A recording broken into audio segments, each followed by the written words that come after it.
Hello friends, welcome to forum Guruji YouTube channel. तो साथियों, आज की इस वीडियो में हम बात करने वाले हैं इनकम टैक्स डिपार्टमेंट में जो आपकी कैंटीन अटेंडेंस के पदों पर जो वैकेंसी आई है उसका जो ऑनलाइन फॉर्म है वो आप जो कैसे फिलअप कर सकते हैं। इस भर्ती के जो ऑनलाइन आवेदन है वो 11 अगस्त से स्टार्ट हो चुके हैं और 31 अगस्त आपकी जो लास्ट डेट रहेगी। किसी भी कैटेगरी के लिए कोई भी फीस यहाँ पर जो है नहीं मांगी गई है। इसके अलावा जो 18 से 25 वर्ष के जो कैंडिडेट इसमें जो आवेदन कर पाएंगे और जो सिर्फ 10th पास ही यहाँ पर जो मांगी गई है, यानी कि 10th पास जो भी कैंडिडेट है इसमें जो आवेदन कर सकता है।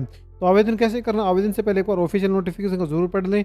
फिर आपको जो है यहाँ पर आवेदन करने के लिए अप्लाई लिंक के जो क्लिक एक ऑप्शन दिख रहा है, सिंपल इस पर जो क्लिक कर देंगे तो यहाँ पर आप जो अप्लाई पोर्टल पर जो आ जाएंगे। साथियों, यहाँ पर आपको जो क्या करना है, सबसे पहले आपको देखो यहाँ पर रजिस्टर्ड हेयर का बटन जो दिख रहा है इस पर जो क्लिक कर देंगे और फिर यहाँ पर आपको अपना फर्स्ट नेम, लास्ट नेम और यहाँ पर अपना मोबाइल नंबर वो फिलअप करेंगे और अपनी ईमेल आईडी फिलअप करने के बाद अपना मिनिमम 6 कैरेक्टर का यहाँ पर आपको जो एक पासवर्ड है वो बना लेना है। पासवर्ड को दोबारा से यहाँ पर कन्फर्म करेंगे और यहाँ पर कैप्चर कोड जो दिख रहा है इसको जो फिलअप करने के बाद सबमिट बटन पर जो क्लिक करते हैं, जिससे कि आपकी ईमेल पर एक ओटीपी आएगा।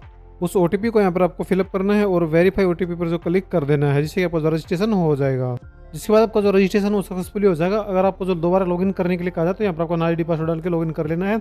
अगर यहाँ पर आपको कुछ ऐसा दिखे कि registered but OTP not received जो है यहाँ पर वेरीफाई विद ओटीपी, इस पर आपको जो क्लिक कर देना है। फिर आपको जो यहाँ पर अपनी ईमेल आईडी फिलअप करनी है और सेंड वेरिफिकेशन ओटीपी यहाँ पर फिलअप करना होगा। जिसके बाद आपका जो अकाउंट वेरिफिकेशन के लिए ओटीपी है तो वो यहाँ पर फिलअप कर देंगे आप। अगर आपका पहले से ही यहाँ पर वेरीफाई हो चुका है तो आपको जो यहाँ पर इसकी करने की जरूरत नहीं है, बेसिकली तब जब आपका ओटीपी नहीं आए तो।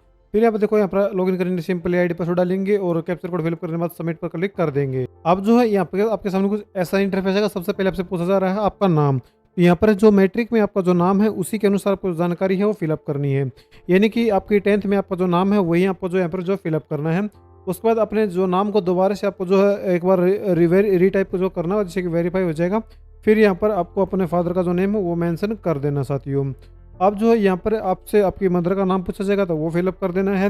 फिर पूछा जा रहा है कि क्या आपने कभी अपना यहाँ पर नाम चेंज किया था, अगर किया था तो इस करेंगे, नहीं तो सिंपली नो पर जो बाय डिफॉल्ट नो रहेगा इस पर यहाँ पर जो क्लिक कर देना है। फिर यहाँ पर आपको अपना परमानेंट एड्रेस है वो फिलअप कर देना है और यहाँ पर आपको यहाँ पर अपना स्टेट है वो सिलेक्ट कर लेंगे कि कौन से स्टेट से आपका जो होम स्टेट क्या है वो फिलअप करेंगे, डिस्ट्रिक्ट है वो फिलअप करेंगे और जो पिन कोड फिलअप करने के बाद नीचे आएंगे। और अगर आपका जो है परमानेंट और कॉरस्पॉन्डिंग एड्रेस सेम है तो आपको जो इस पर चेक बॉक्स पर जो क्लिक करेंगे आपको जो ऑटोमेटिकली यहाँ पर आपका एड्रेस वो फिल हो जाएगा। इसके बाद नीचे आएंगे। अब जो है यहाँ पर आपका कॉन्टैक्ट नंबर है वो दिखाया जाएगा। अगर आप अल्टरनेट मोबाइल नंबर देना चाहें तो दे सकते हैं। फिर पता जा रहा है कि do you have an Aadhaar card, आप इसको जिसमें येस करना है और अपना यहाँ पर आधार में जो आपका नाम है वो मेंशन करेंगे और आधार नंबर फिलअप कर देंगे। ईमेल आईडी आपको ऑटोमेटिकली फिल मिलेगी। डेट ऑफ बर्थ में आपको जो है कैलेंडर के माध्यम से अपनी जो डेट ऑफ बर्थ हो आप जो चूज कर लेनी है। फिर आपको से पूछा जा रहा है कि आपकी जो एज है वो यहाँ पर जिस टाइम आप फॉर्म फिल 31/6/2026 के अनुसार क्या है, ये आप जब डेट ऑफ बर्थ फिलअप करेंगे तो ऑटोमेटिकली यहाँ पर आपकी जो आ जाएगी। फिर यहाँ पर इंग्लिश मैच में यहाँ पर कुछ नहीं करना, नीचे आ जाना है और यहाँ पर आपको अपना जो जेंडर है वो यहाँ पर आपको सेलेक्ट कर लेना है। फिर पूछा जा रहा है कि आर यू इन इंडियन, इसमें आपको जो है यस रहने ही देना है, यहाँ पर कुछ चेंज नहीं करना है। अब आपके शरीर पर अगर कोई निशान है तो वो यहाँ पर आपको जो है मेंशन करना, उसकी जानकारी नहीं तो नो मार्क्स यहाँ पर फिलअप कर देंगे। फिर यहाँ पर आपको जो भी यहाँ पर बॉडी पर निशान है उसकी लोकेशन आपको जो बतानी है कि कहाँ पर है। अगर नहीं है तो सिंपल इसको जो रिमूव इसको आप जो नहीं कर सकते, क्योंकि इसमें एटलीस्ट 1 आपको जो भरना होगा। अगर एक से ज़्यादा है तो यहाँ पर आपको ऐड अनदर आइडेंटिफिकेशन मार्क पर जो सिलेक्ट इसको ऑप्शन जो यहाँ पर प्लस पर क्लिक करेंगे तो यहाँ पर आपको जो एक और रो यहाँ पर ऐड हो जाएगी, तो उसमें आप जानकारी भर सकते हैं। इसके बाद आपको सिंपली सेव एंड नेक्स्ट पर जो क्लिक कर देना है। इसके बाद अगले स्टेप में आपसे जो है यहाँ पर एजुकेशन क्वालिफिकेशन के बारे में पूछा जाएगा। जैसे यहाँ पर मेंशन भी किया, कभी आपको एक डॉक्यूमेंट्स अपलोड करना हो तो भी आप क्वालिफिकेशन भरेंगे, जो पीडीएफ फॉर्मेट में ही आपका जो रहेगा और मैक्सिमम 1 MB तक का ही जो यहाँ पर जो अलाउड होगा। तो सबसे पहले नेम ऑफ द बोर्ड, यहाँ पर आपको जो है अपना 10th की डिटेल भरने के लिए बोर्ड सेलेक्ट कर लेना है। सबसे पहले यहाँ पर अपना जो बोर्ड है वो सिलेक्ट कर लेंगे और फिर अपना जो पासिंग ईयर है आपका वो क्या है वो यहाँ पर फिलअप करेंगे और यहाँ पर सर्टिफिकेट इश्यू अथॉरिटी क्या थी, तो जो भी आपकी मार्कशीट पर हो वो आपको फिलअप कर देनी है। मैं रैंडमली डाटा फिलअप कर रहा हूँ, ध्यानपूर्वक जानकारी फिलअप करनी है, रोल नंबर फिलअप करेंगे और उसके बाद जो है यहाँ पर रिमार्क अगर कोई है तो यहाँ पर जो फिलअप कर सकते हैं, इसको छोड़ भी सकते हैं आप। फिर मार्क्स आपके जो है इसमें आपको जो येस कर देना है। फिर यहाँ पर आपको जो है सब्जेक्ट वाइज अपने मार्क्स वो फिलअप करने होंगे और मिनिमम 5 सब्जेक्ट आपको यहाँ पर जो फिलअप करना अनिवार्य है। सबसे पहले यहाँ पर अपना जो सब्जेक्ट है उसके यहाँ पर सब्जेक्ट को फिलअप करेंगे। टोटल मार्क्स जैसे 100 होते हैं तो फिर आपने प्राप्त कितने किए हैं वो फिलअप कर देंगे। और उसके बाद जो ऐड सब्जेक्ट पर जो क्लिक कर देंगे। फिर से आपको जो है बारी बारी से जो भी यहाँ पर मैं अभी रैंडमली जो डाटा है वो फिलअप कर रहा हूँ, आपको ध्यानपूर्वक सभी डाटा फिलअप करना, मैं आपको जो बार बार ये जानकारी बता रहा हूँ। तो ऐसे ऐसे आपको जो जैसे मैं यहाँ पर ऐड कर रहा हूँ सब्जेक्ट नेम और टोटल मार्क्स और कितने प्राप्त किए थे, फिर ऐड सब्जेक्ट पर क्लिक करेंगे। ऐसे कर आपको जो 5 सब्जेक्ट हो ऐड कर लेने, मैं एक बार जो कर लेता हूँ। तो पाँचों सब्जेक्ट ऐड करने के बाद नीचे आएंगे और यहाँ पर आप देख सकते हैं कि परसेंटेज आपकी जैसे जो भी आप सब्जेक्ट ऐड करेंगे, जो भी नंबर ऐड करेंगे, उसके अलावा यहाँ पर देख सकते हैं टोटल मार्क्स कितने थे और आपने प्राप्त कितने की। फिर आपको जो एक बार जो कन्फर्म द परसेंटेज पर जो क्लिक कर देना है। फिर आपसे मैट्रिक यहाँ पर जो पूछा जा रहा है, इसमें आपको जो पास वो सिलेक्ट कर लेना है। फिर हाईएस्ट क्वालिफिकेशन आपको बतानी है कि आपकी हाईएस्ट क्वालिफिकेशन क्या है, जैसे हमारी 12th है या फिर आपकी ग्रेजुएट है या पोस्ट ग्रेजुएट है, जो भी आपकी है तो वो फिलअप करेंगे। फिर यहाँ पर आपको अपनी यहाँ पर कैटेगरी है वो सिलेक्ट करने के लिए ऑप्शन जो दिया जा रहा है तो वो यहाँ पर फिलअप कर देंगे। अगर मैं जैसे एससी सेलेक्ट करता हूँ तो उसकी जो यहाँ पर एससी सर्टिफिकेट है उसको यहाँ पर आपको जो अपलोड करना होगा। तो यहाँ पर मैं जैसे जर्नल सेलेक्ट करता हूँ, ऐसी कोई भी जानकारी आपसे जो नहीं पूछी जाएगी। फिर आपको सेव एंड नेक्स्ट पर जो क्लिक कर देना है।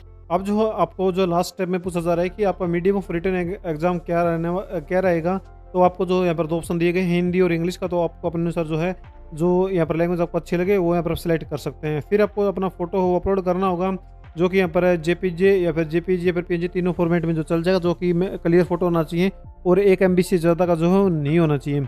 तो सबसे पहले आपको अपलोड करने के लिए चूज पर क्लिक करना है और अपना फोटो सेलेक्ट कर लेना है और अपलोड पर क्लिक कर देना है। तो आप देख सकते हैं कि आपको जो फोटो सक्सेसफुल यहाँ पर जो अपलोड हो गया। सेम इसी प्रकार आपको अपनी मार्कशीट अपलोड करनी, जो कि यहाँ पर PDF फॉर्मेट में रहेगी। आपकी मार्कशीट भी जैसे अपलोड हो गई, फिर आपको जो अपने फोटो एडिटिंग में आप अपना जो आधार कार्ड सेलेक्ट किया था वो अपलोड करेंगे।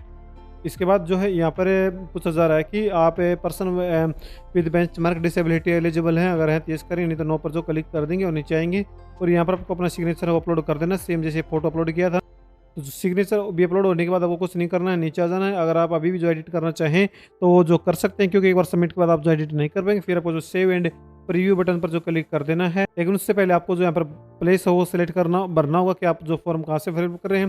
फिर सेव एंड प्रीव्यू पर क्लिक कर देंगे। देख सकते हैं आपका जो फॉर्म सक्सेसफुल सबमिट हो गया है। अब आपको जो फाइनल सबमिट कर देना है, फिर यस पर करेंगे क्लिक। फिर आप देख सकते हैं कि आपका जो फॉर्म सक्सेसफुल यहाँ पर जो सबमिट हो गया है। अब आपको जो इस पर क्लिक करना है और PDF डाउनलोड करने के लिए यानी प्रिंट डाउनलोड करने के लिए आपको डाउनलोड एप्लीकेशन पर जो क्लिक कर देना है, जिससे आपका जो प्रिंट आउट हो डाउनलोड हो जाएगा। तो कुछ इस प्रकार साथियों आप जो कैंटीन अटेंडेंस का जो फॉर्म है घर बैठे बिना कोई पैसे लगाए आप जो फिलअप कर सकते हैं। 10th पास कैंडिडेट इसको फॉर्म को जरूर भरें, क्योंकि यहाँ पर कोई भी आवेदन शुल्क आपसे जो नहीं लिया जाएगा। यहाँ पर आपको जो वैकेंसी की तरफ नहीं देखना कि 7 वैकेंसी है, क्योंकि कई बार ये वैकेंसियाँ यहाँ पर जो खाली जाती हैं। सब ऐसे ही सोचते हैं कि 7 वैकेंसी कोई फॉर्म फिलअप नहीं करेगा, लेकिन आपको जो है इस मौके का जो फायदा उठाना है। भले ही 7 वैकेंसी हो लेकिन आपसे कोई आवेदन शुल्क नहीं लिया जा रहा है, तो आपको जो इस फॉर्म को जरूर भरना चाहिए। तो यहाँ पर पूरा प्रोसेस मैंने आपको बता दिया है कि कैसे कैसे आपको जो फॉर्म फिलअप करना है। उम्मीद करते हैं कि आपको जो वीडियो अच्छी लगी तो लाइक और शेयर जरूर करें और चैनल को सब्सक्राइब करना नहीं भूलें। साथ ही आपको जो है यहाँ पर जो है कमेंट कर आप बता सकते हैं अगर कोई समस्या आपको जो आ रही है, या फिर आप जो इंस्टाग्राम पर जो फॉलो करके हमसे जो यहाँ पर कोई भी अगर आप जानकारी चाहिए तो आप भी आप जो ले सकते हैं। वीडियो देखने के लिए आपसे बहुत बहुत धन्यवाद।